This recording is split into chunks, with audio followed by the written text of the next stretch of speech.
just to be accused of what I was accused of, and to have to see a family that didn't deserve to have any of this happen to them have to put up with it too. It was pretty awful.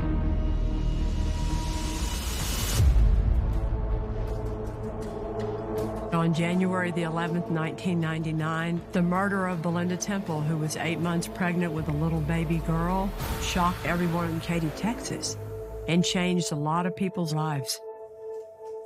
Prosecuting this case was one of the most difficult things I've ever done in my whole career. This trial made my life a living hell for a long time because I was accused of withholding evidence and sending an innocent man to prison. I couldn't believe it. Up until that time, no one said ugly things about me as a prosecutor. I was the golden girl. But on this case, I was not only fighting for justice for Belinda and her baby, I also had to fight for my own career and my own reputation. I felt sorry for myself. I got mad. I lost friends. But I tried to always tell myself just to shut up and grow up and suck it up, because the real concern here is what all this did to Belinda's family. They didn't just have to go through losing her and the baby and waiting for the charges to get filed and waiting for the trial to happen because of all the mess. They had to do it all again. And it was just really, really sad. So I think it's time for people to hear the truth of exactly what happened to Belinda's family and to me, to finally get that justice for Belinda and her baby. It's time to let the souls of Belinda and Aaron in heaven rest in peace.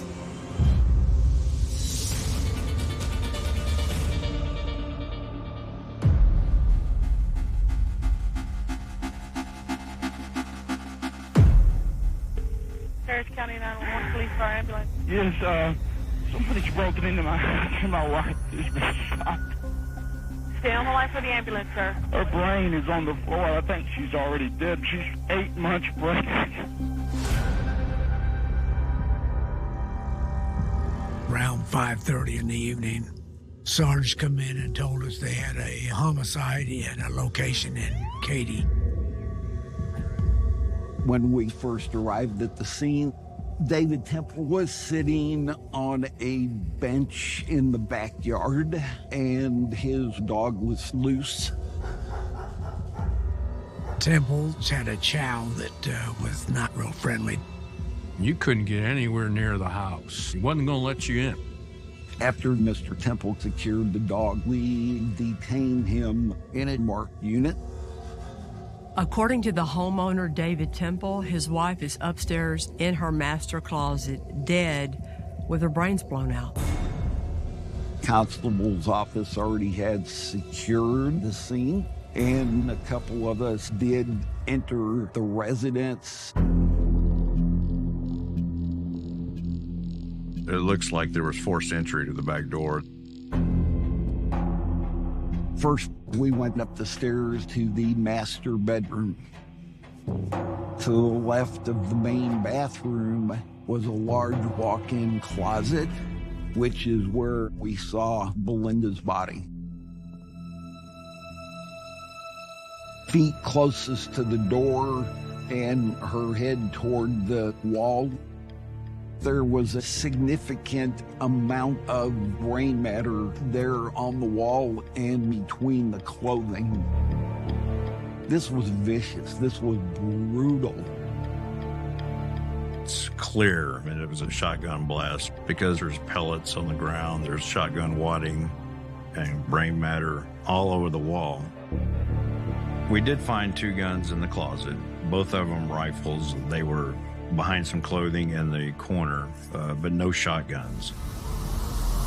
As we went through the first floor, we saw that there was a television lying by the table, and it's still plugged in.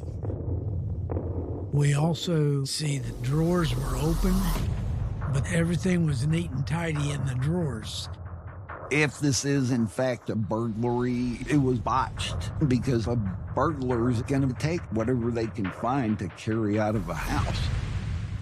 Right away, investigators are noticing things that the average person doesn't notice and appreciating that things just aren't quite adding up. One thing about the forced entry to the back door is if the door was in a closed position and someone from outside forced entry by breaking the glass to get in to turn the knob, you would expect to see the glass going in that direction. The glass was not where it should be. In this case, all the glass is shattered to the left in front of the fireplace. Therefore, the door had to have been open when the glass was broken.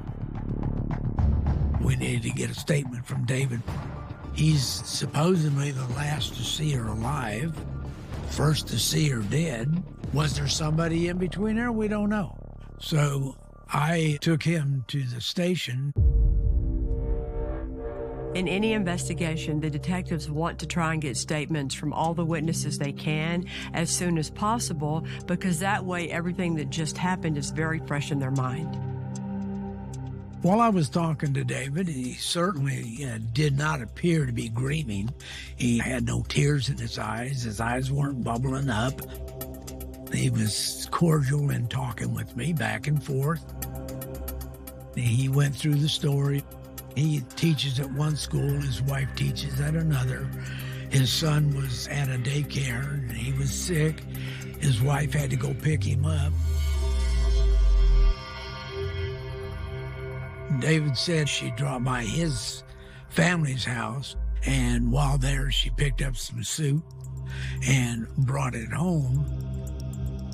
When she got home, she said she was tired. So David decides to take the child out to a park and then go shopping.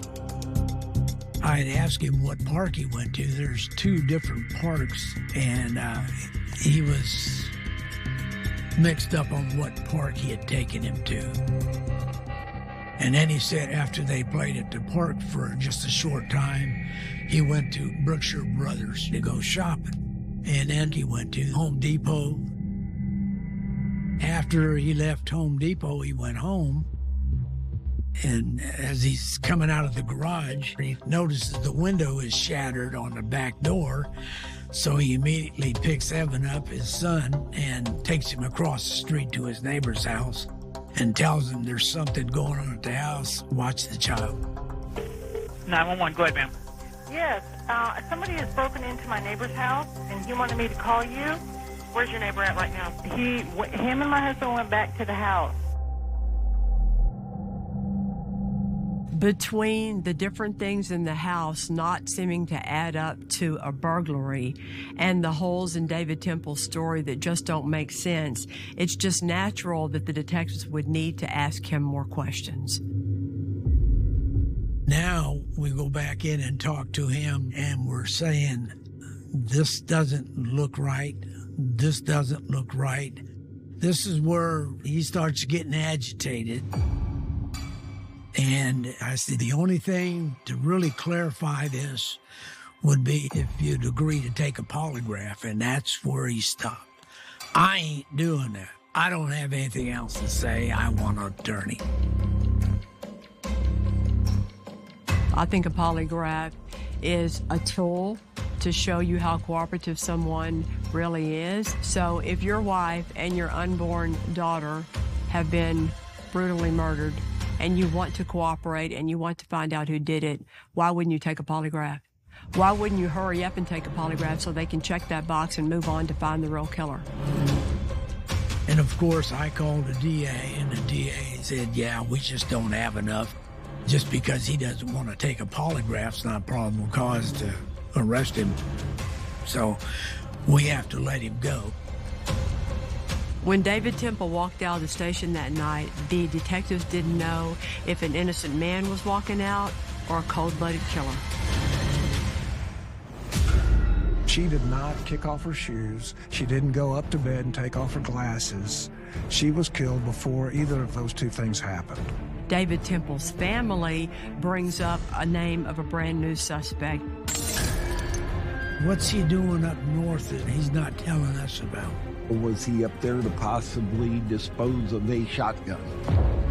what are they trying to hide? And maybe there is way more to this relationship than he's ever told anybody, which, kind of gives you a motive.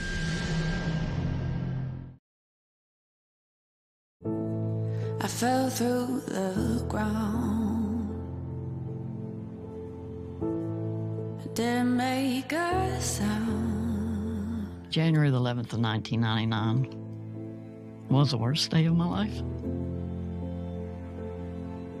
I get a phone call from Belinda's father-in-law, Ken Temple.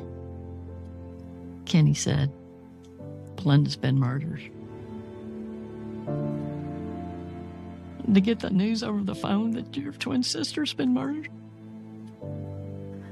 that was the worst news I could have ever gotten. Her world revolved around her son, Evan, and she was so excited about having a little girl, Erin. Such a senseless tragedy. I never thought something like this would happen to Belinda.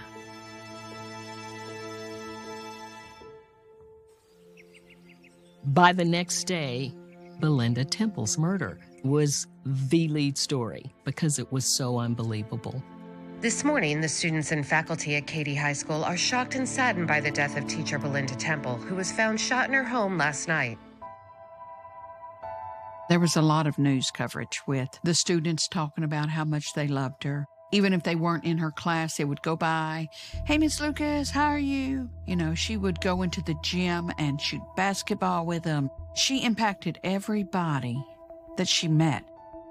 This case got a lot of press because Belinda was everybody's sweetheart. And David Temple had been the biggest star of the football team at Katy High School. Everybody in town knew who he was. And so when they met each other at Stephen F. Austin, fell in love and got married, everybody liked them and loved that story.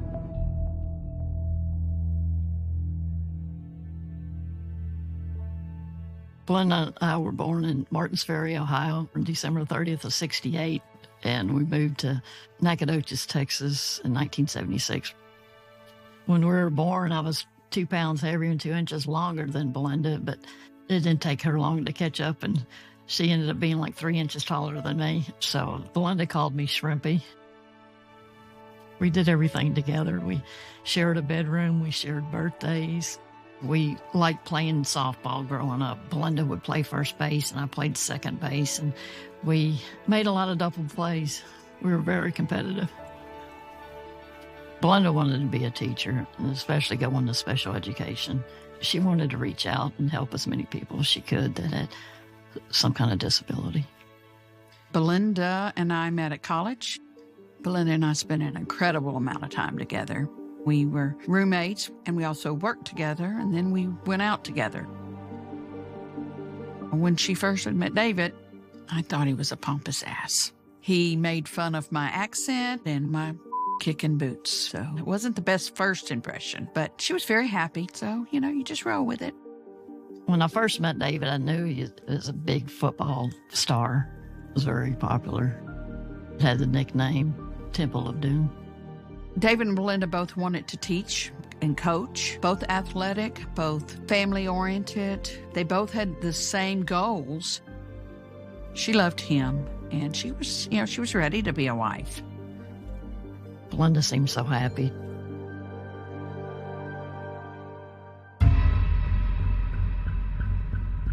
The day after the murder, we witnessed the autopsy. The evidence is collected that is still with the body, like pellets from the shotgun. According to the medical examiner, it was a close contact wound with a 12-gauge shotgun to the back of Belinda's head. And yes, of course, seeing the baby removed from the womb.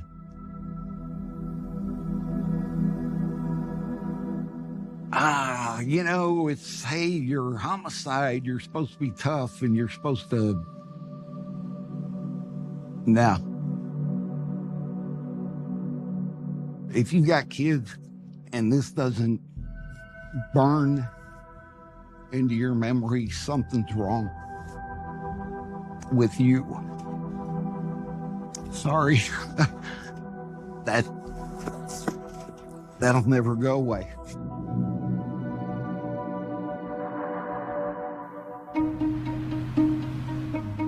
When we first get on an investigation, we divide up the duties.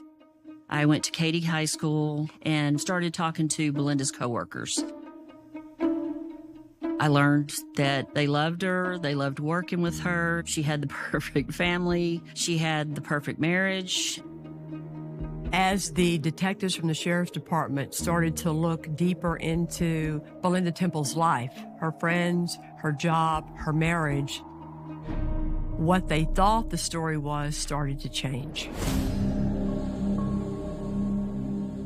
Tammy Harlan had been friends with Belinda, and she was one of the first people that I talked to tell me about the troubles between David and Belinda Temple. Tammy didn't like the way that David talked to Belinda. He said she was fat, and he did not talk well about her family. He called them a bunch of rednecks. He thought that his family was better than her family. Belinda did say, you know, he's kind of distant, and we've had some troubles. She said that they just stopped speaking to each other at home. And it was a couple of months that they did this. It was just weird to me. How do you not talk to someone you share a house with? Belinda would confide to Tammy that she thought David might be cheating on her. Charges she saw on the credit card, times that he wasn't home. A friend of the Temples said that David may have been seeing another girl. Her name was Heather. She was a co-worker of David's, and there was a rumor that they had been talking in more than a friendly way. Investigators need to track down Heather Scott to get a statement from her. If it turns out to be true that Heather Scott and David Temple are having an affair, that's going to cause more questions that need to be asked of David Temple. But at this point, David stopped cooperating with the Sheriff's Department. The next step is to look into his alibi by looking at that CCTV footage from Brookshire Brothers and at the Home Depot where he claimed he went that day. What doesn't make sense to the investigators is that David Temple chose a store 6 miles from his house when there's a grocery store much closer than that. Then they discover an important discrepancy. If he left Brookshire Brothers at 4:38 p.m. and got to the Home Depot at 5:14 p.m., that's a window of 36 minutes. But those two places are only about 10 minutes apart. So what was he doing for the rest of that time?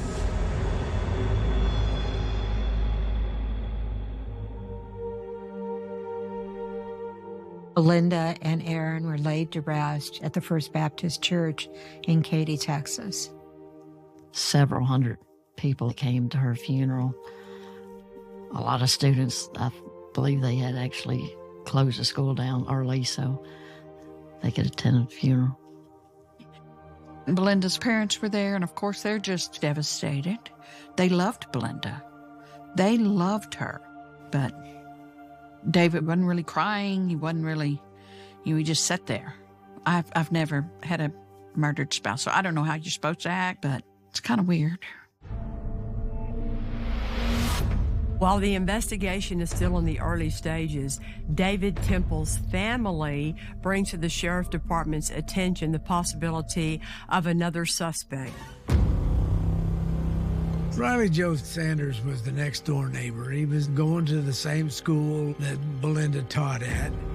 And there was some initial information that there was hard feeling between him and Belinda. We needed to get some more information.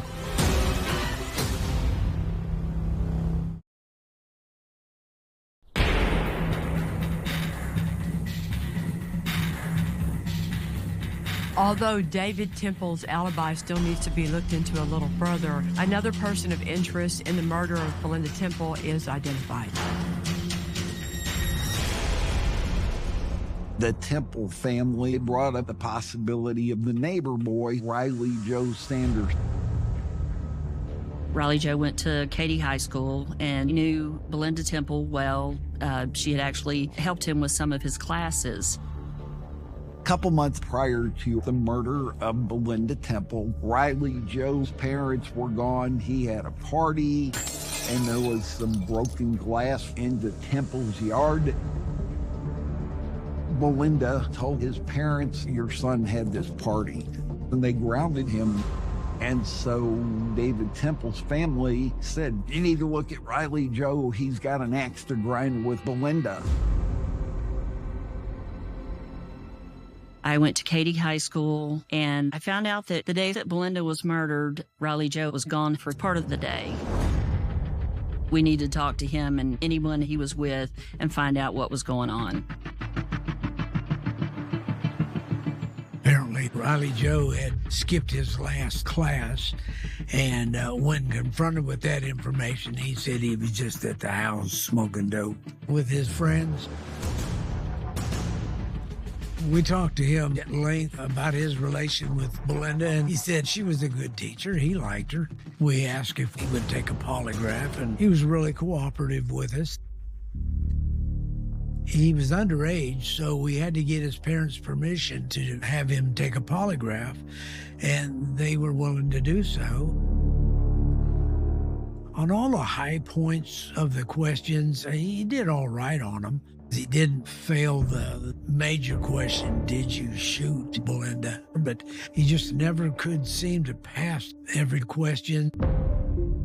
And we ended up taking 3 different polygraphs, and we were ready to take a 4th. And finally, his father stepped in and says, enough is enough. He's been on the machine 3 times. You ought to be able to get your answers by now. Unfortunately, we found out he may have been doing some marijuana at the time that could affect the outcome of the polygraph. He was a 16-year-old kid who was nervous, and no one told him not to smoke some dope before he took the polygraph. While the investigators are still looking into this new name of Riley Jo Sanders, more information about this relationship that David Temple might be having with another teacher at his school, Heather Scott, comes forward. During our investigation, we had learned that David and Heather were communicating a lot through email on the school's computer. So it was decided we'd go check with the DA and see if we could get a subpoena for their emails. The investigators were able to access the school emails between David Temple and Heather Scott. David Temple writes, "When you look as good as you do, the women are pissed and the men are all chasing." So they got some flirting going on. After reading some of the emails, they had been having an affair for a while. This wasn't a one-night stand.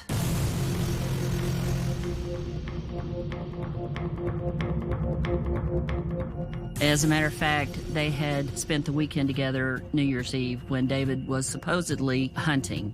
We also saw that Miss Scott had sent out an email to David telling him he should delete his emails to her.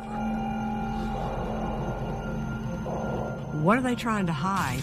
And maybe there is way more to this relationship than he's ever told anybody, which, kind of gives you a motive.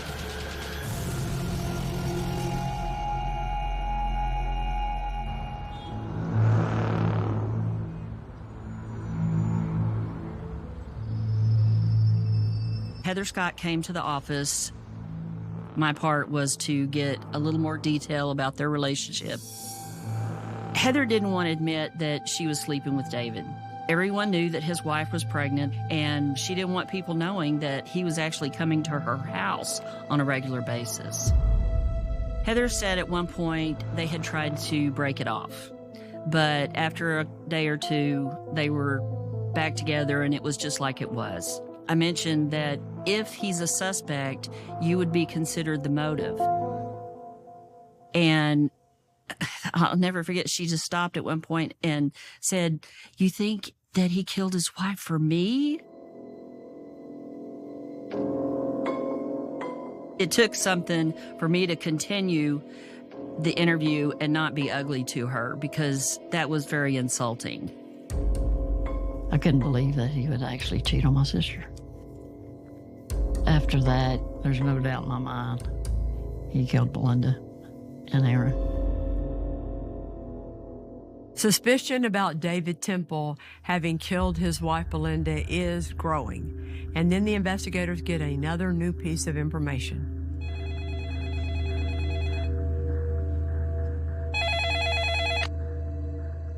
We heard from an old classmate of David Temple, his name was Buck, that said he had seen David in the Katy area on the day of Belinda's murder. So we wanted to go out and see what kind of information he had. Around 5 on the day of the murder, Buck saw David Temple pulled up to the stop sign at Katy-Hockley Cutoff. Buck had been traveling eastbound, and he saw David Temple southbound. He honked his horn and waved, but David didn't respond, possibly didn't even notice him.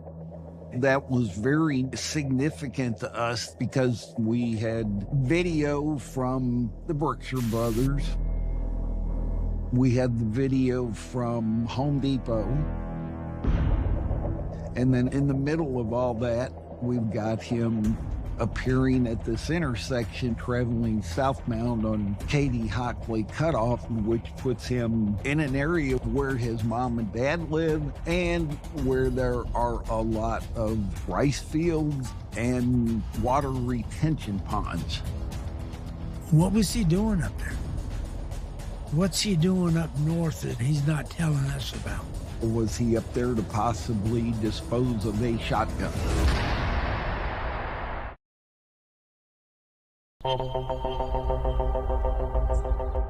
On the day of the murder, Buck saw David Temple pulled up to the stop sign at Katy-Hockley Cutoff. What's he doing up north that he's not telling us about? Was he up there to possibly dispose of a shotgun? After searching for a weapon for 3 or 4 days, I called the DA and told him that we just didn't have the smoking gun, and they concluded again that they wouldn't be able to file any charges until we come up with something that would link David Temple to the homicide. The detectives thought they had enough evidence, but the prosecutors at that time were still thinking that maybe more information would come up. They were still looking for the murder weapon. They were still hoping that something new might break wide open. And then the Belinda Temple murder case goes cold. The stress that it put on the whole family, it was really, really tough for me to sit there and know that David Temple murdered my sister, my unborn niece, is still out walking the streets.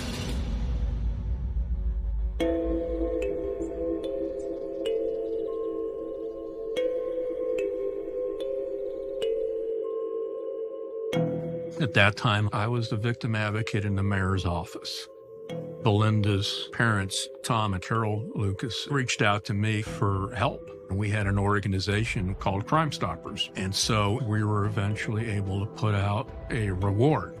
I went to the unveiling of a billboard. Tom and Carol were there. Belinda's friends were there. There was one person conspicuously not there, and that was David Temple. David was not out there trying to find who killed his wife and baby. David went on with his life. 4 months after the murder, David Temple sold the house that he and Melinda had been living in. He bought himself a new pickup truck, and then he bought himself a new house in Richmond, Texas. 2 years after the murder, he married Heather. Heather ended up being the person who raised Evan. Belinda should have been raising Evan. I didn't want to be around her. It's not that I didn't love Evan. I love Evan. So Belinda's family had no further connection or relationship at all with Evan. It was tough. Month to month, year to year, just dealing with, is this case ever going to be taking a draw? And then a case a lot like this one starts hitting the news all over the country, the Laci Peterson murder. There's a lot of similarities in the Laci Peterson case and the Temple case. They were both pregnant, both school teachers. Both their husbands were having affairs.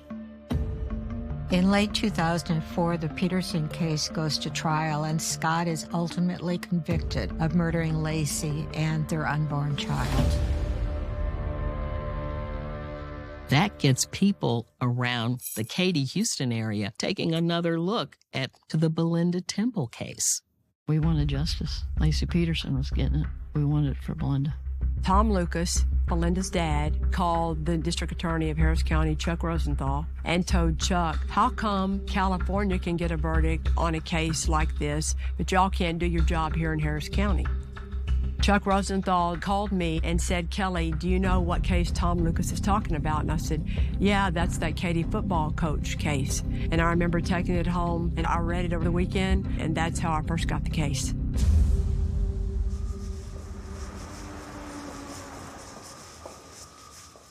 Rhonda, how you doing? Kelly was a top prosecutor in the office. She had a great conviction rate for murder cases.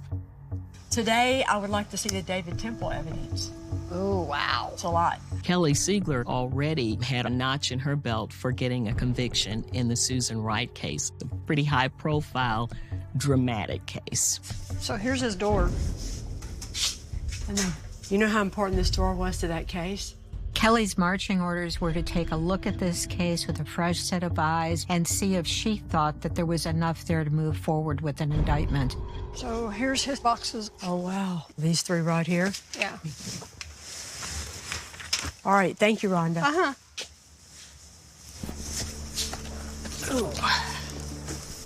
When I read the file, I did the same thing I do now on Cold Justice. I'm taking notes for to-dos and questions and things that need to be addressed. Wow. These are the shoes that Belinda had on that day when she got off of work, still on her feet, 9 months pregnant when she went upstairs and was found in her closet. And all of her girlfriends and her sister talked about how the first thing Belinda would do when she'd get home every day is kick off her shoes, especially when they were swollen as they would have been being so pregnant. David Temple told law enforcement back then that she was taking a nap. Well, I don't think very many women 9 months pregnant take a nap with their shoes on. And she still had her glasses on. Look, that's still the brain matter and blood on her glasses. The timeline was always the big thing to make a jury understand in this case. Using the initial statement David Temple gave the night that Belinda was murdered, along with all the reports and everything gathered by the sheriff's department up until this point in the investigation, this is what was known at the time I started working on the case. David Temple said that Belinda stopped at his parents' house to pick up some soup and then got home at 3:45 p.m. Then she went upstairs to take a nap. David Temple says that Evan started to feel better, so he took him to a park to play, but he doesn't remember which park it was. Then to a grocery store. The timestamp showed David and Evan coming to Brookshire Brothers at 4:34 p.m. and leaving at 4:38 p.m., where they bought a bag of cat food and a Coke. Next, David Temple said that they drove to the Home Depot, which is about a 10-minute drive from Brookshire Brothers. But he and Evan weren't captured on the Home Depot video until 36 minutes later, which makes no sense. Until Buck Bendeman comes forward, who says that he sees David Temple up in the area north of Home Depot and Brookshire Brothers, close to the house where he grew up, close to all the rice fields, at around 5 p.m. at the intersection of Morton Ranch Road and Katy Hockley Cutoff. Katy Hockley Cutoff, Morton Ranch Road intersection. Why didn't David Temple mention that? And what was he doing up there? Buck Bendeman is the key to this case. And then you throw in the staging of the burglary, the motive for the affair, and I got all finished with it. And I thought to myself, I would file this case right now. This case is like the pinnacle of circumstantial evidence cases, and a lot of prosecutors want more than that before they'll do their job. To me, circumstantial cases are beautiful. There might be more work required to tell the story as opposed to a DNA case or a confession case, but they're the best cases there are because the truth is in the details. Just after Thanksgiving 2004, 5 years after Belinda's murder, I said, all right, let's call the sheriff's department and let them know it's time to arrest David Temple. That was a great day in all our lives. Mr. Temple was pulled over on his way to work. I would have loved to seen his reaction when they put him in that patrol car. And as we're driving downtown, all I said was, you know what this is about, right? And he said, no, what? I said, Belinda. He's like, you got to be kidding me. This crap's been going on for almost 6 years now. He was taken into custody, and he quickly bonded out. Temple family, who's of means, realizes once Kelly Siegler gets involved, we got to make sure that we're going after the best defense, and that's Dick DeGuerin. I'm an innocent man, and I have all the faith in the legal system. Doesn't get any better than hiring one of the most famous attorneys, not just in Houston, not just in Texas, but nationally. He's a fantastic attorney. He's one of the best. And him and Kelly going at it is a sight to see. When I tried the Dora Goldberg case, gone up against Dick DeGuerin, the trial lasted 4 weeks, and I lost 10 pounds, but I learned more in that trial watching him at work than I ever learned in my life. And the funny thing that nobody knows is right after the Dora Goldberg trial, he told me, you know, Kelly, you ought to run for DA. You did a good job.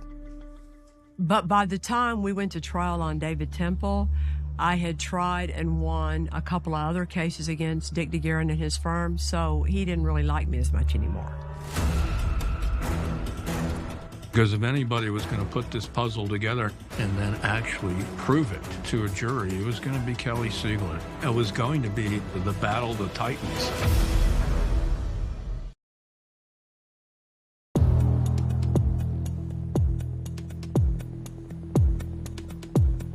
Going to the trial, you had a line to get in.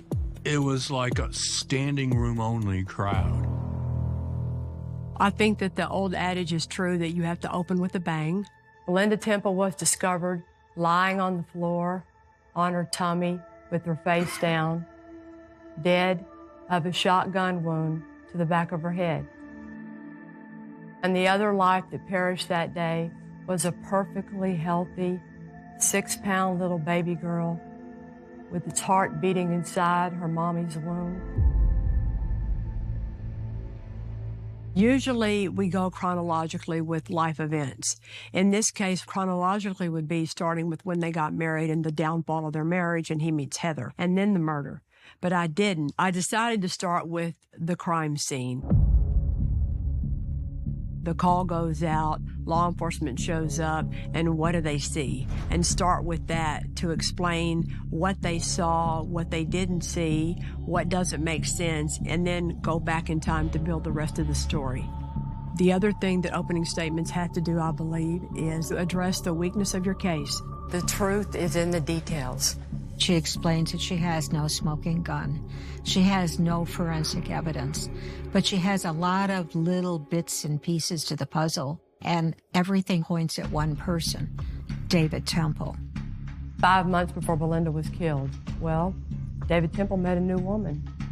On January the 8th of 1999, a Friday, the defendant says to Heather Scott, "You know I'm falling in love with you."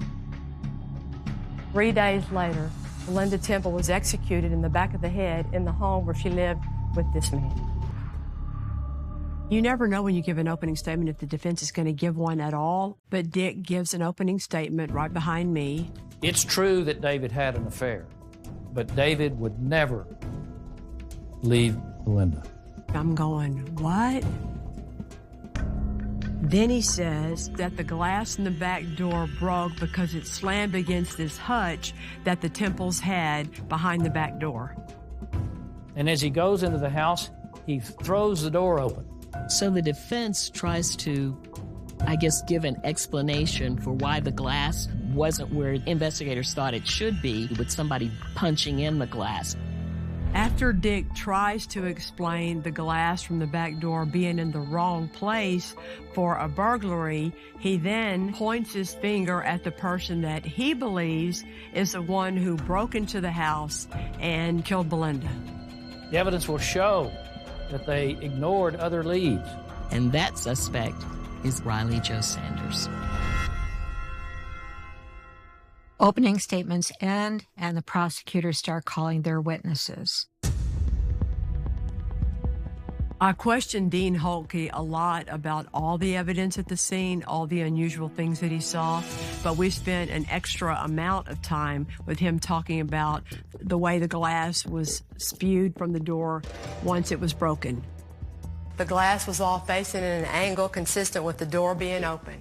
Because if the glass had been shot with the door shut, it would have gone straight ahead. On cross-examination, Dick tried really hard to pick apart Dean's theory of why that glass ended up where it did. He was trying to say David came in like a linebacker and threw the door open. If the door slammed into the hutch, which there's no evidence that it did, because there was little figurines on this hutch that they weren't falling down, you would expect if the door hit there, you'd see a bunch of glass right there. Besides the evidence having to do with the glass, another huge piece of the case had to do with the Temple's dog, Shaka. And there was a lot of testimony from a lot of witnesses about how vicious that dog was. Dick DeGuerin was trying to tell us that David had the dog locked up in the garage while he was gone that day. But why would he do that with his wife in the house? I mean, that's her protection. If Shaka had been in the backyard that day, there is no way any burglar would have gotten into that house to get to Belinda. Don't you think that if David Temple could have said back in 1999, well, the burglar got into my house because my dog was in the garage, he would have said it. The dog was in the backyard, and how in the world did a burglar ever get past that dog? Then we got into the interview that was done with David Temple the night of Belinda's murder. The beautiful thing about Chuck Leitner's interview of David Temple is that David Temple is locked into his story. The problem with his story is that even though he's on videotape and we know when he was at the Brookshire Brothers and at the Home Depot, there is an extraordinarily long period of time between those two places. That's when we call Buck Benjamin to the stand. I argued to the jury, the reason Buck Benjamin saw David Temple is because David Temple drove where the rice fields are to get rid of the shotgun, and as he's coming back to hurry up and alibi himself, that's when Buck Benjamin saw him. When he leaves here at 4:38 and he gets to Home Depot at 5:14, that's 22 plus 14, that's 36 minutes unaccounted for. And it just so happens to coincide with the coincidence that Buck Benjamin sees him at that intersection in that time period. After we got all through presenting the evidence having to do with the timeline of that day when Belinda was murdered, then we moved on to the part talking about motive. We tried to make the jury understand the relationship between Belinda and David Temple, who they are, what their marriage is all about, and we did that through bringing in Temple's, at the time, very best friends, Quentin and Tammy Harlan. They were the ones who best could talk about the way David treated Belinda behind closed doors, about the way David Temple called her fat, the way David Temple told her that she was white trash from Nacogdoches.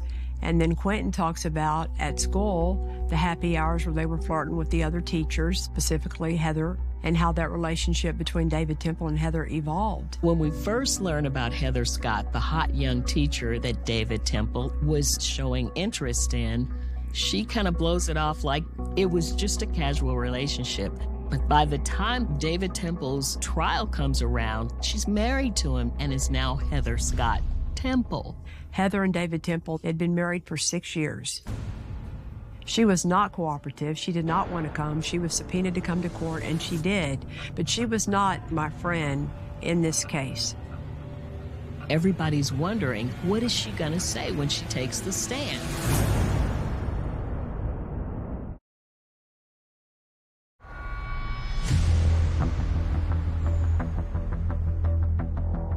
You have a marital privilege if conversations you have are said while you're married. David Temple was not married to Heather at the time the murder happened. She takes the stand, and I have to pull the words out of her to get her to answer the question. The answers came eventually. I think the significance of her is the motive. She admits that they were flirting heavy. She admits that he tells her he loves her on Friday, 3 days before the murder. She talks about Valentine's Day after the murder. They're doing the roses and chocolates thing. They get caught being seen out at dinner with each other. She even acknowledged that he wasn't crying and sad. And then I called a witness that I never knew I was going to have. An opening statement. Dick brought up that David Temple only ever owned a 20-gauge shotgun, and that made the news. A man named Clinton Stockdick, who grew up with David Temple's younger brother, called in, and he told me about how he hunted with the Temples his whole childhood, and he was mad that David Temple would try to say that he only ever owned a 20-gauge shotgun when Clinton Stockdick knew better. But I had a new witness, and I remember all the Temple's family's faces. They were mad. I rested my case, and then Dick began presenting his case. Dick DeGuerin tries to refocus the jury. And so he talked about the hutch. Well, what he didn't know is that Tom Lucas had the hutch at his house. So we let Dick do his thing, and then Dean drove up to Nacogdoches and got the hutch and brought it back. And then we put it in the courtroom to blow up their theory. You can imagine the surprise in the courtroom, particularly from the defense. I'm sure they never expected to see the hutch again. And Dean's able to show how the dings on the door don't match the dings on the hutch, and the hutch has nothing to do with why that glass is broken. Then Dick DeGuerin makes a bold move. He puts David Temple on the stand. You don't normally see defendants charged with murder taking the stand, especially someone who's charged with murdering his pregnant wife. Maybe the thought was David Temple's Mr. Clean Cut. And if he does a really good job testifying for himself, it might cause jurors to have doubt. David Temple does a really good job on direct, maintaining his composure. You don't see any flashes of temper. He speaks wonderfully of Belinda and of Evan and of Heather. Then Kelly stepped up to cross-examine David. I was just hoping to poke a few holes in that veneer. Watching Kelly was like watching a shark seizing onto a prey. Kelly laid out the timeline and really grilled David on where he was and what he had done on the day that Belinda was murdered. I asked him all the questions everybody wanted to know. Why'd you take your son to the park if he was sick? Why did you go to that store that was 6 miles away? Why did you feel the urgent need to buy cat food and a Coke? Why'd you go to Home Depot? Because you didn't buy anything or even look at anything in the store that day. He didn't have answers. I asked David Temple about Buck Benjamin, but David Temple kept insisting that he went straight to Home Depot when he and Evan left Brookshire Brothers. An interesting moment in the trial was when Kelly Siegler asked David, "You were trying to save the life of your wife and your baby. Why didn't you have any blood on you?" Don't you think if David Temple really happened upon the closet and found Belinda on the floor in her own pool of blood, and there would have been a speck of blood on his whole body? He says he checked her pulse, her carotid artery. You know how to do CPR? Yes. Okay, I want you to do CPR for that baby. Okay. Okay? Yes. But there's no blood on him. How is there not a speck of blood on you? How does that happen? And the best answer he could come up with was, I don't know. I don't know. Really, there should have been blood on him somewhere. Did he really try to save her? Objection beyond the record. I never got so much exercise in my life, standing up and down for all the objections that were made by Dick DeGuerin. That's when we objected and asked that she stay in the record. Then Kelly asks David Temple about his relationship with Heather Scott. I asked if he had sex with Heather during his marriage to Belinda, and he said he had. That New Year's Eve weekend, telling Heather that he loved her on Friday, and golly, a burglar's burglarizing his house 3 days later and his wife ends up dead. The questions Kelly's asking, he's setting the scene.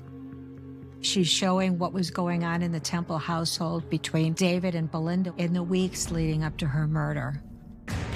It was quite a sight to see. David Temple doesn't like being challenged by anybody. David Temple thinks the world revolves around him, and to have little Kelly Siegler, this pit bull, just firing off. I think that the points that I needed to make were made. You just can't ignore the coincidences.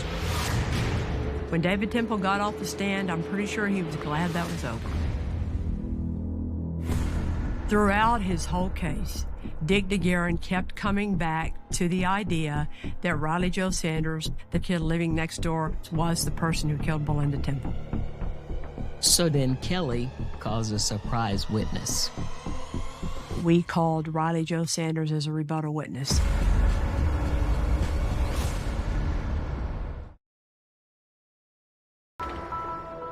We knew Dick DeGuerin was going to blame it on Riley Joe Sanders.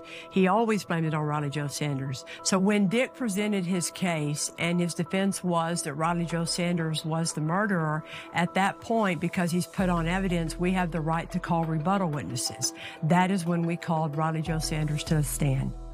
I asked Riley Joe, what did you think of Miss Temple?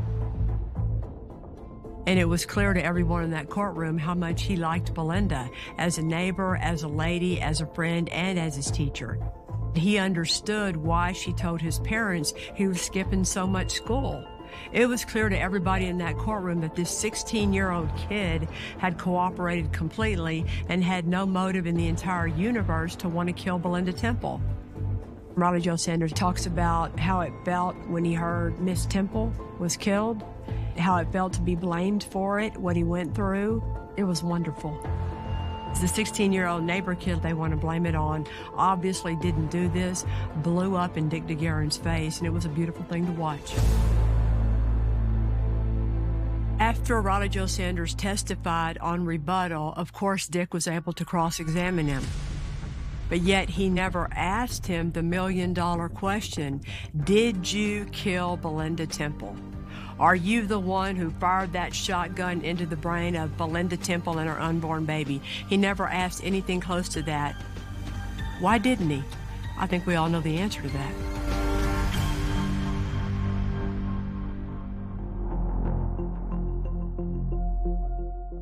The first thing that I told y'all a month ago was the truth is in the details. The truth is in the details. And what that means is the lies that this man told and the things that he chose not to say, the actions that this man took and the actions that he chose not to take are the little pieces that are the truth. That family has decided they have the right to grant absolution to this defendant. And they want you to do the same thing. The problem with that is it overlooks the truth and it denies justice to Belinda and Aaron. That was the longest final argument I ever gave. It was over an hour long, but this case, to me, had so much detailed circumstantial evidence, and I needed to remind the jury of all those details one more time so that they could try to remember all of them when they went back to deliberate. Buck Benjamin is circumstantial evidence because he's got no reason to lie. And the circumstance just happens to fit during the time period that David Temple forgot to tell the police about in between Alibi 1 and Alibi 2. And what Buck Benjamin said 9 years ago, remember, was he didn't know David Temple or what he drove after high school. Medium blue, short wheelbase, single cab, Chevrolet, 91 or 92 truck. Got it exactly right.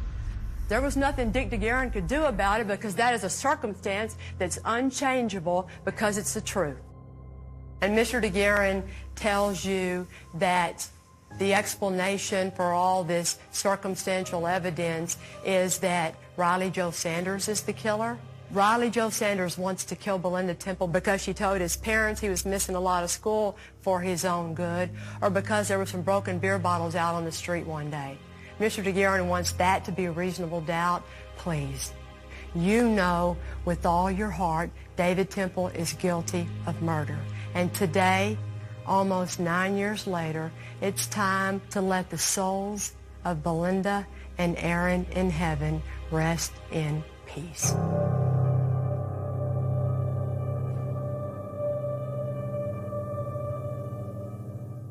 It was a very scary situation. I had no idea what to expect. It's hard to predict.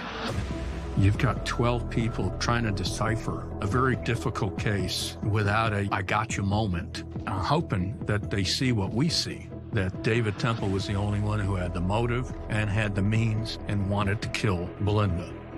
The trial lasted for about a month. The jury came back in just a few hours.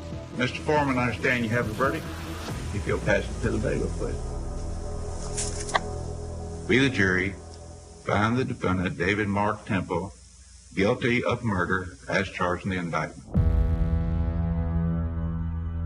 When they came back and said David Temple is guilty, you could watch the relief on Belinda's family, and you could see it visibly.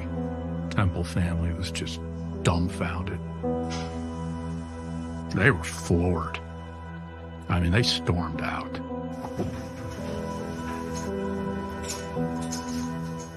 The jury went back to deliberate on punishment, and they came back and gave him a life sentence and a $10,000 fine, which is the very most he could get. And the jury told me afterwards they wanted to stand up and clap at the job Riley Joe Sanders did defending himself and his innocence. We got the guilty verdict. I mean, it was such relief. I don't know if there's any words to describe how happy we were to finally get justice for Belinda and our niece, Aaron. When the David Temple trial ended, I went back to doing my job in special crimes. And it was in January 2008 that I filed to run for DA. Getting justice means working with law enforcement and knowing how to be a prosecutor. It's what I've always done. Dick kept saying to the media, Kelly Siegler has finally convicted an innocent man. She'll do anything to win. But before that, the media loved me. And I saw how they turned and what they would write. I thought, what's happening? David Temple's guilty as hell, and now all of a sudden I'm a monster and I did something wrong? What? Dick DeGuerin was trying to make sure I didn't become the DA, and I didn't. I lost. After I lost the race for DA, I didn't know what I was going to do next. Eventually, I took a job as the special prosecutor working with the Wharton County DA's office. But I knew that I knew how to work on cold cases. So around 2012, I worked on the episode that would become the pilot for Cold Justice. It felt good. That was what I knew how to do. That was what I was good at. And then the Temple case started up all over again. 8 years after David was convicted, the defense announces that they have a new witness come forward. And that witness can prove that David Temple is innocent of Belinda's murder.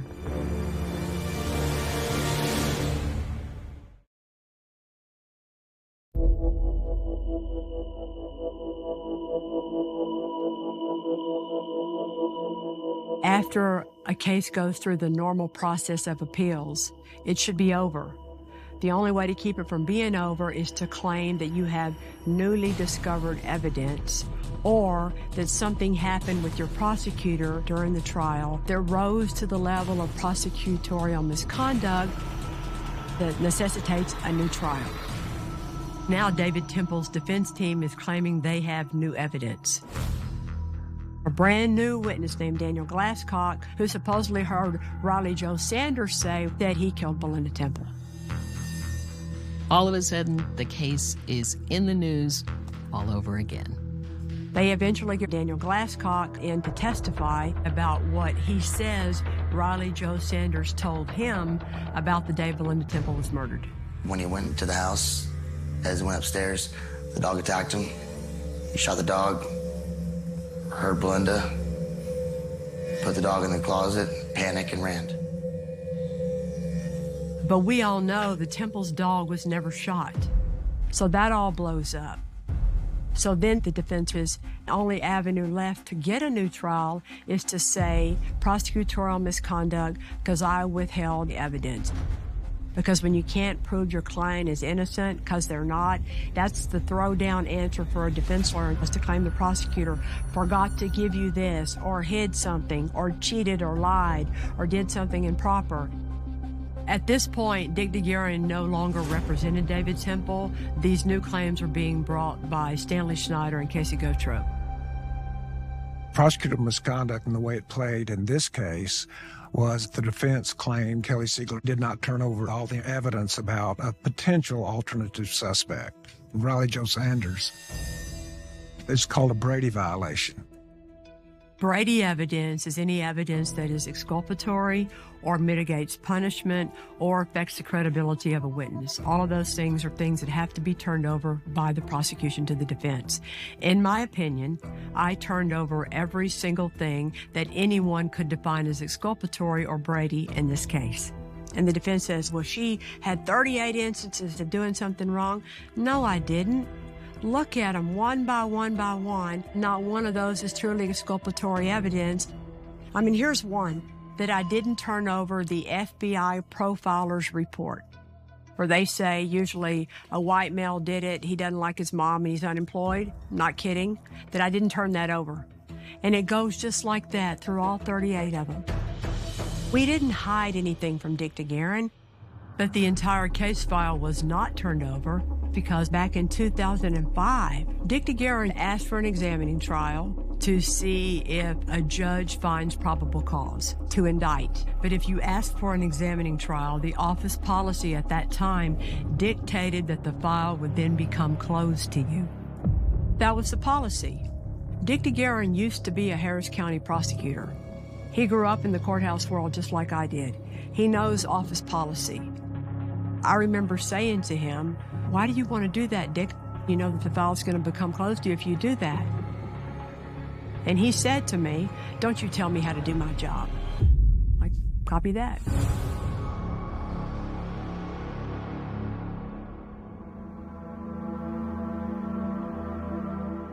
On my left is the complete investigative report. This was never seen.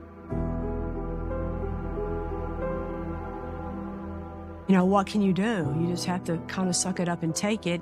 And I was also trying to be strong for Belinda's family, because they would call me going, Kelly, what are we going to do?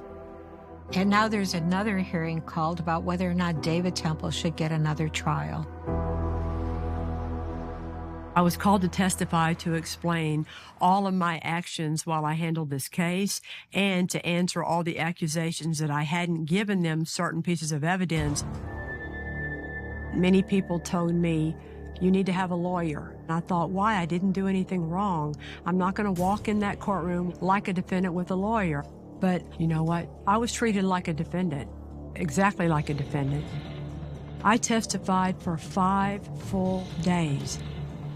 And on December 2016, the Texas Court of Appeals grants David Temple a new trial. The ruling came down that there was going to be another trial based on prosecutorial misconduct. I just couldn't believe it. I was mad. On the Court of Criminal Appeals, 4 judges voted that David Temple gets a new trial.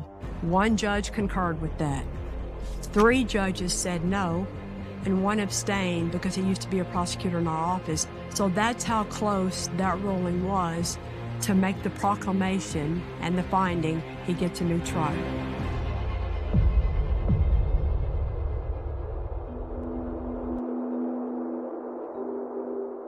It's kind of a gut punch to get word that that's going to happen. Back in 2007, when we got the guilty verdict, I thought it was over. He was going to prison for life, and I could go on with my life. I never thought that the ruling would ever be overturned. Never would have dreamed that could have happened. I remember all the accusations about all that evidence that I supposedly didn't disclose and hid. And you would call me, and we did tell him. It came out in the trial. Yes. It was all a bunch of smoke and mirrors. I wanted justice for Belinda and Aaron. Belinda was everything to me. She was my protector when she was here, and I'm going to try to do everything to continue to get justice for Belinda. I feel that's my job. The frustrating thing is all that you've been through and what all you had to go through with the criminal justice system and how it let you down and how we let you down. You did not let me down, Kelly.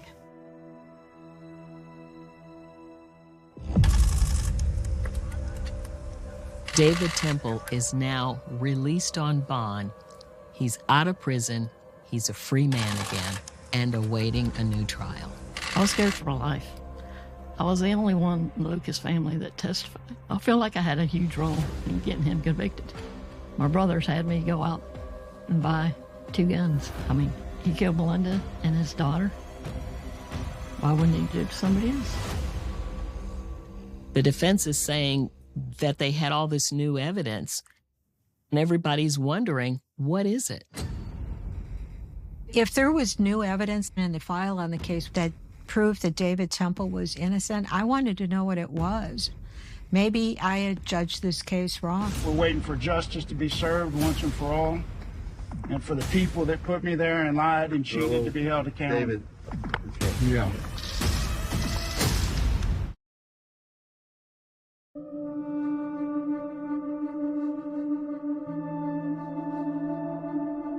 When we were waiting to hear who was going to be the prosecutor for their new trial, I was very worried that somebody wouldn't appreciate all the details to the case. And David Temple may be walking free and have gotten away with 2 murders. So when I heard that the case had been assigned to Lisa Tanner and Bill Turner, I started crying because I was so relieved. Bill Turner's a guy that a lot of us have learned from. Lisa Tanner was more of my companion. We grew up together as prosecutors. She is phenomenal in the courtroom. By this point, 15 years had passed since Belinda Temple's murder, but for Lisa and Bill, all the documents, all the exhibits, everything was still perfectly preserved. When we got the case, the defense attorney, Stanley Schneider, had a huge advantage. He knew the case backwards and forwards, and he started filing motions for speedy trials and motions to have Mr. Temple deposed as quickly as possible. And we kept telling him, we got to have time to learn this thing. Give us a break here. So we did what we would always do in a case like this, start from the beginning. When Bill and I got the case, David Temple was innocent as far as we were concerned. We walked through all of the evidence. Lisa and Bill saw all of the evidence the same way that the rest of us did and that I presented at the first trial. And came to the conclusion, look, if you want to follow the presumption that David Temple is innocent, the door is just closed, no matter which way you move. David Temple's timeline made no sense. His affair with Heather, the dog, that he never had a 12-gauge shotgun, all of it. We all saw it the same way. In the end, we were convinced David Temple was guilty. Lisa and Bill planned to present the same evidence that I presented at the first trial, but they wanted to present a couple of things a little differently. And they're bringing in a glass expert to make sure that that too is presented even clearer in the minds of the jurors.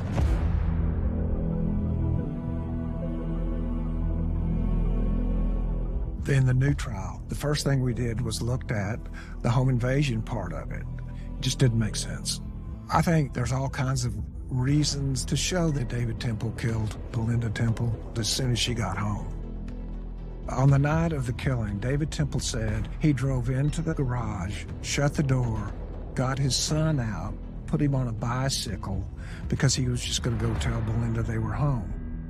Same as in the first trial. We were able to show that there was no room to ride a bicycle with two cars in a two-car garage and the door down. So that didn't make any sense. And then we called Angela Vielma. She testified in the first trial. What was significant about Angie was the timing. Angie was a girl that lived in the neighborhood several blocks away.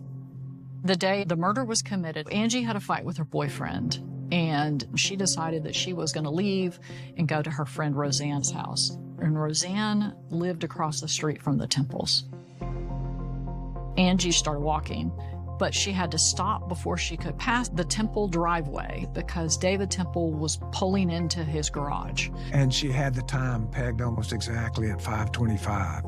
That ends up being important because David Temple's statement was that at 5:25, he got out of his car, put Evan on a bicycle, took a few steps into the backyard, saw that the door was broken open, grabbed his son, and ran across to the Ruggieros. All of those things would have drawn the attention to anybody. But Angela walked by their house at 5:25, just walked across the street just a few hundred feet, and then sat on the porch for 10 minutes, and none of that happened. The next time David Temple is seen is around 5:35 p.m. when he takes his son over to his neighbors, the Ruggieros, prior to calling 911. Somebody's broken into my house and my wife has been shot.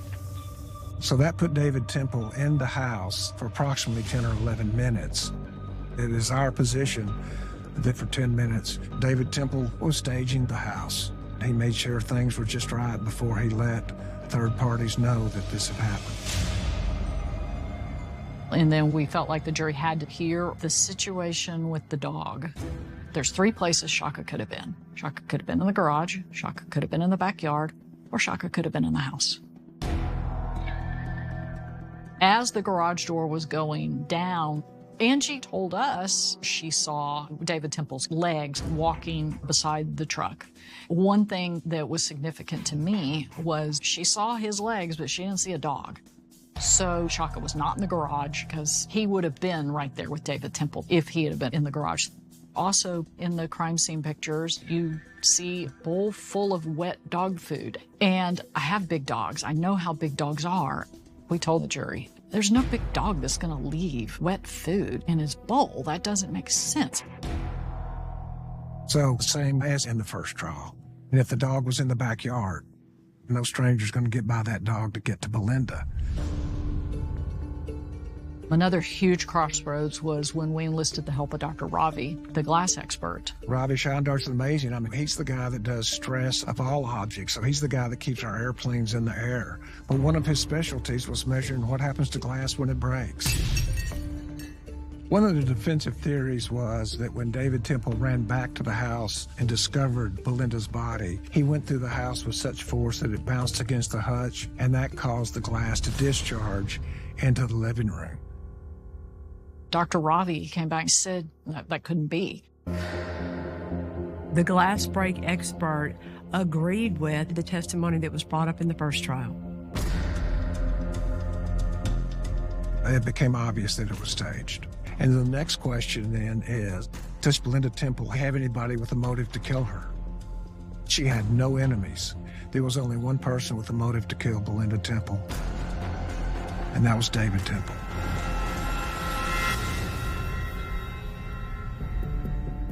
Just like in the first trial, Lisa and Bill knew that they were going to have to call Heather Scott Temple to the stand. During the first few days of the trial, we find out that Heather filed for divorce from David. Wow. What timing.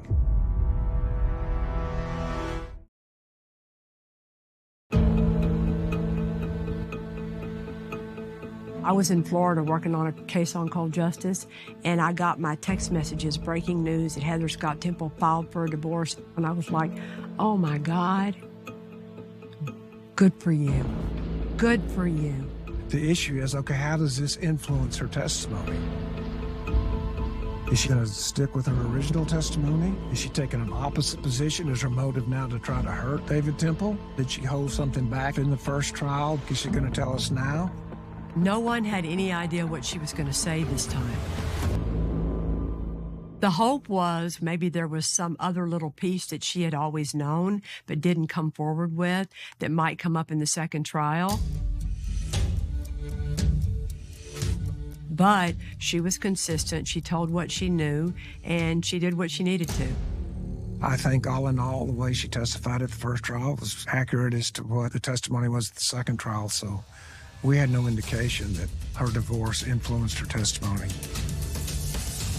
In my opinion, she didn't know that fool was going to go execute his wife and child, and then she's stuck with the rest of her life ruined because he's that selfish. And then, just like in the first trial, the defense pointed at Riley Jo Sanders as an alternate suspect. It certainly appears from all of the records that in the first trial, the defense did receive at least some information about the investigation into Riley Jo Sanders. And by the time we got the case, the defense attorney, he had the whole file. I mean, he even had Kelly's notes. But in an abundance of caution, we copied it again and gave it all to him a second time. Riley Jo Sanders is now 36 years old when he's called to testify again in this case. We've got nothing to fear about Riley Jo Sanders on the stand. When you met him, you realized a couple of things. Number one, that at the time Belinda was murdered, Riley Jo Sanders had just been a really dumb kid. And then secondly, you realized, this many years later, he was a really nice guy. He has no motive to kill an 8.5-month pregnant woman. I understand why the defense made him a scapegoat, but more just from the human level, I just felt so sorry for the guy. His family lost their home. They had to hire a lawyer, and they used all their savings over this case. And then Stanley Schneider said the defense rests. Think about that. The defense had everything, the entire file, including my work notes. And with all that, everything, there was not one scrap of new evidence they presented in their big new trial that they'd been squawking for all these years. No new evidence. There wasn't anything that the defense did we weren't expecting. So to all those people out there that say I hid something, where in the hell is it? It is our position that Belinda Temple was killed almost immediately when she entered her home. The testimony from David Temple was that when Belinda got home, she was tired and went up to sleep. When her body was found, her shoes were still on her feet. Her glasses, which were driving glasses, were still on her head. So she did not kick off her shoes. She didn't go up to bed and take off her glasses. She was killed before either of those two things happened. And David Temple did it. When the second jury went out to deliberate, a lot of people were pretty nervous. Nobody knew if they were going to come to a different conclusion than the first.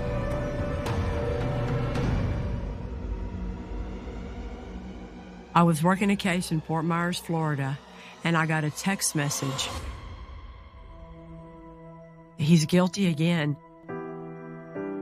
And I went to my room at the hotel and started crying. It was the exact same case and trial and evidence, and he was just as guilty as he was in 2007. I wanted to scream, I told you. It was relief, and it was anger. The immediate things that came to my mind are justice for Belinda Temple, justice for the Lucas family, justice for Riley Jo Sanders, justice for Kelly Sigler.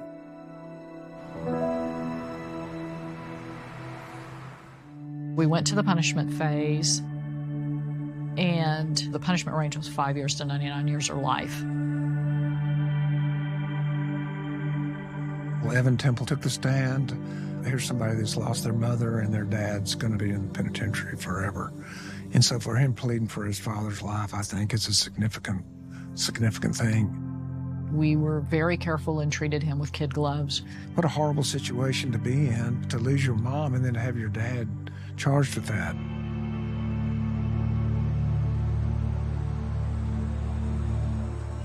Finally, the jury sends a note that they're deadlocked. In the punishment phase, the judge has to declare a mistrial. So now we're waiting for a retrial on the punishment phase of someone who's been convicted twice of murder. It broke me. It broke me. I will try my best to keep David in prison.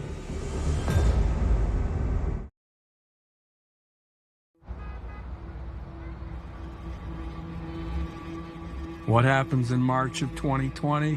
COVID. Everything's shut down.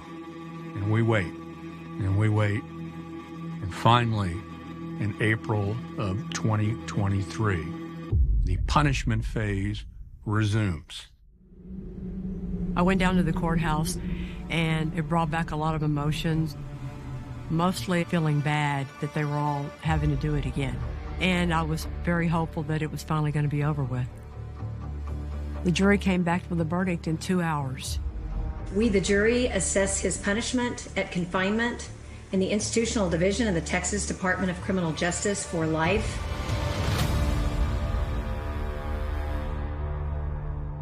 The jury came back with the punishment of life in the penitentiary as well as the maximum fine of $10,000, which meant that the jury was outraged. I mean, there's no reason to fine somebody if they get a life sentence, right? You made a decision to kill Belinda. That was all your decision. I want you to think about that the rest of your life when you sit in prison or rot in hell. 3 trials, 3 juries, and finally, David Temple is back where he belongs. So much relief, so much being able to just say, thank God, finally, it's over. You want to see all your cases cleared, but some of them are going to touch you in a different way. I have never in my career ever seen a case like this. I hope to hell I never see a case like this again. Disappointed by David Temple's sentence, the defense team plans to appeal on several grounds. It's not over till it's over. I already booked my appointment with the parole board, dude, and we're all going to be there, and you ain't getting out.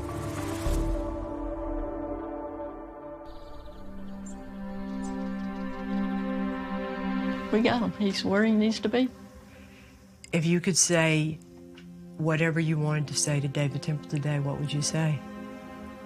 You didn't have to do this. Could have gotten a divorce. David, you robbed Evan and Aaron of a wonderful mother. What would you say to other family members out there? Just never give up. I mean, it took us over 24 years, but we did get justice for Belinda. Just don't give up. I feel like this case would still be cold if he wouldn't have went forward with this case. I truly believe that, and I love you for that. I've told you before, you remind me of Belinda a lot. With your determination, your heart of gold, I love you, Kelly. For you to tell me that, there couldn't be a better compliment. All right, baby. Bye.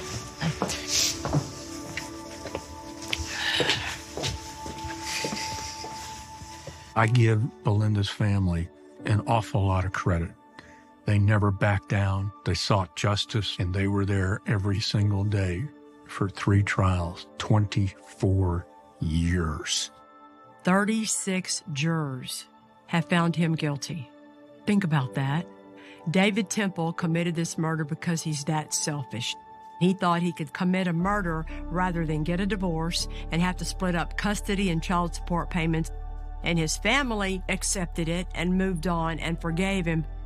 With this case, I learned a lot about how it feels when things go wrong with the criminal justice system. Sometimes it is unfair. I saw what it did to the sheriff's department, to Belinda's family, to me. We all got a whole lot more cynical and upset with the system as a result of this case, I think. But you know what? There were people out there who wanted to make sure that Belinda Temple got justice along with her baby, and there were a lot of them.